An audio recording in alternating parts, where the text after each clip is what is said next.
Oh, good evening. Hello. Welcome, everybody. Welcome to the Love Seat. It's Monday, and we're excited to share with you this evening. We are. There are times where the days get long, and you're just looking for something to break the everyday monotony that you get yourself into. And in your marriage, what that can turn into is just really a time where you're not really, it's not that you're fighting.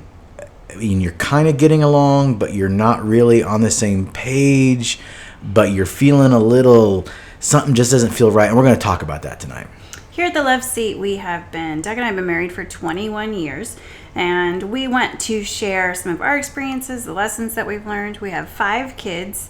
Infidelity is part of our past, and also separation and reconciliation, and just a true transformation brought through the Lord Jesus and his provisions and grace.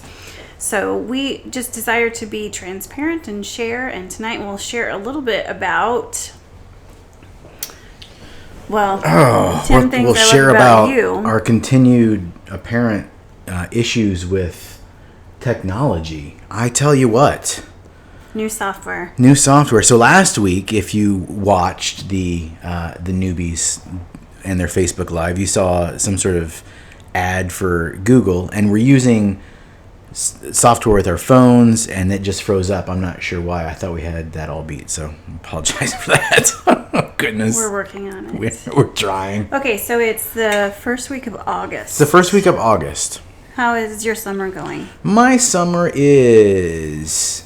I don't even know if I can call it a summer. So, I think this year has been put into 3 segments for me so far.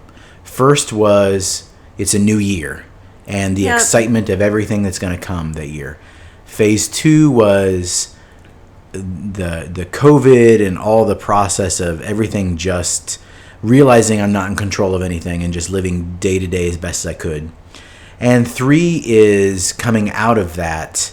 There is everything has changed and trying to find my footing again. So it's difficult to even consider this to be the same year as a couple months ago, let alone 6 months ago, let alone a year ago. So I don't know. How about yours?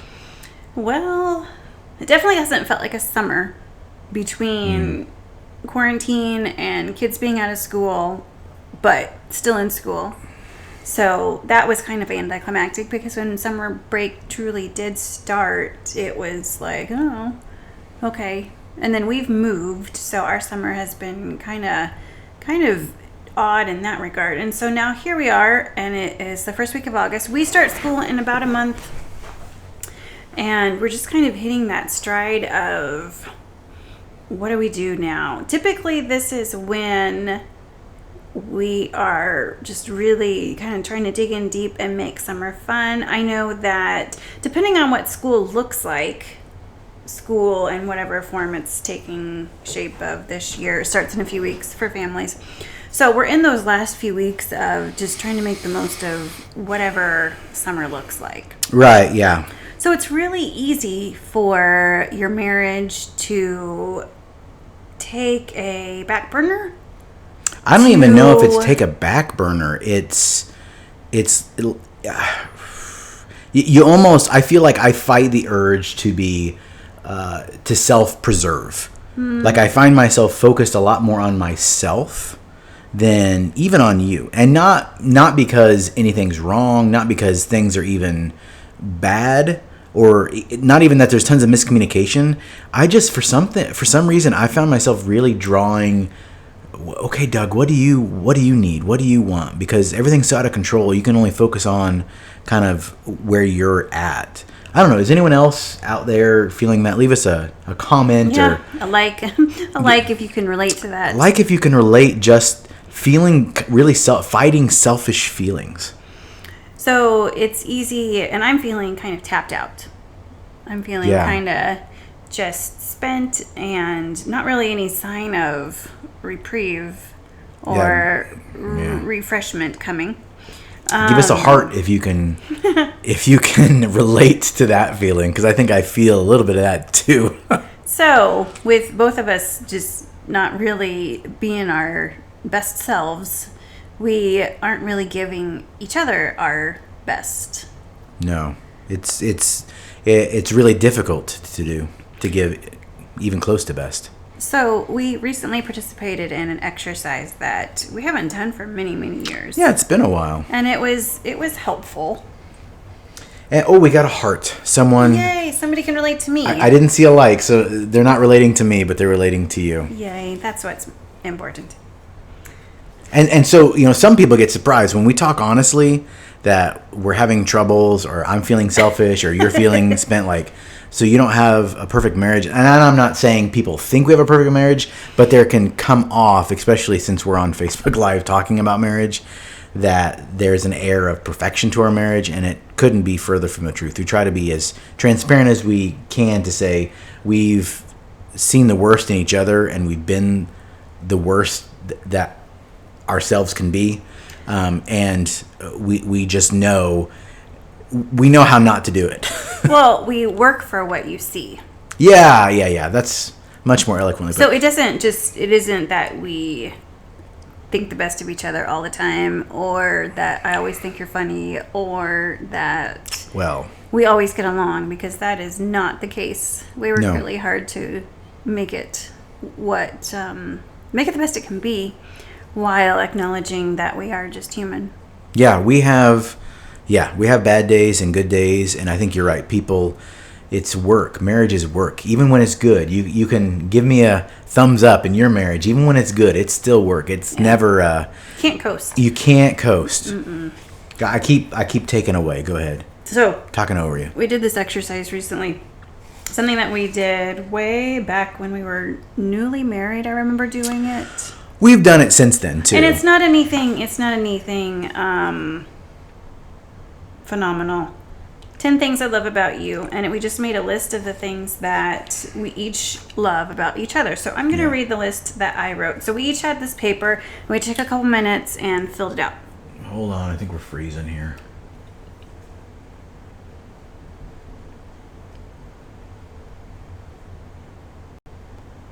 Oh, all right. Oh my goodness.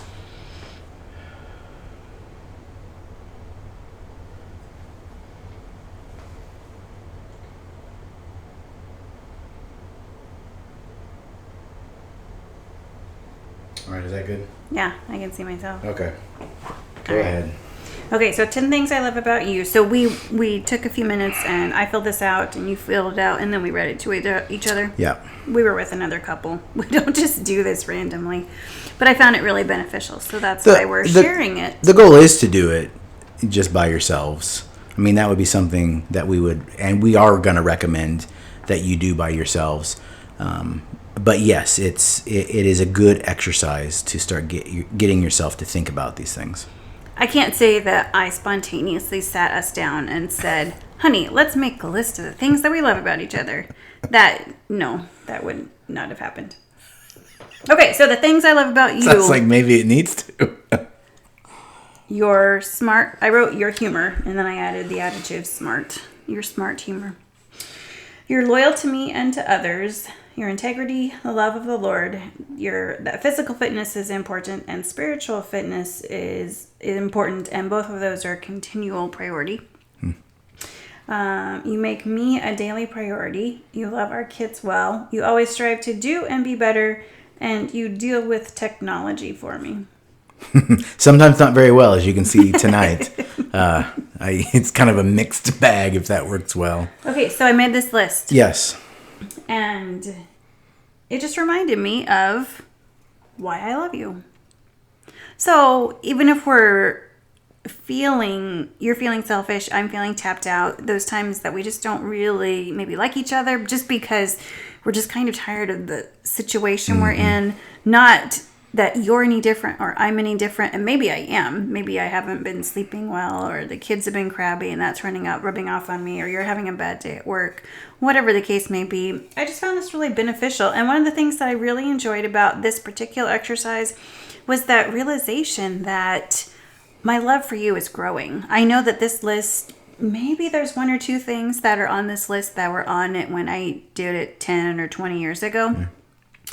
But that my love for you is continually changing. And I love that. Yeah.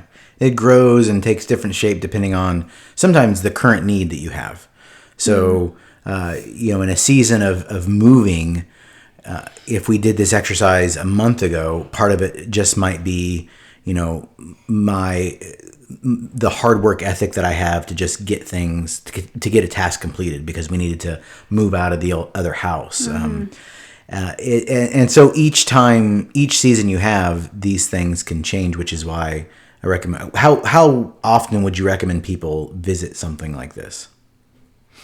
At least once a year, if not, every other month or so. It's part of your date night. What do you think? I would say regular. I would say anytime as you're developing the habit of thinking positively about your spouse and also understanding that you have hills and valleys, I would pull this out and do it whenever things are getting a little tough. Well, so there's a blank 10 things I love about you, but then also this that I've already filled out. I would stick that in my Bible, or I had it in my drawer where I keep things regularly and I open that multiple times a day. So just anywhere that I can, maybe taped to the bathroom mirror, something like that, where you see it regularly and it reminds you that I just really appreciate that integrity is important. It's something that you strive for. Just some of those things that maybe you've taken for granted in your spouse, or you've forgotten that you loved.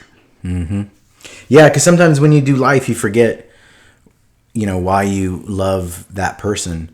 You can like each other. Love, that it's what draws you to that person. It's what causes you to do less for yourself and more for the other. Love, it's so easy to say the word love. And we've mentioned before, it's easy to say I love you, but do I like you? And true love really has that like involved with it. When we're going to put up a blank one of these, both on Facebook and hopefully a resource, I need to figure out the website to get it on there so that it's always there. For you to use as a resource. Again, we're here to be a resource for you. And I would recommend you do that. And then as you look at that about your spouse, also, you said it about your spouse.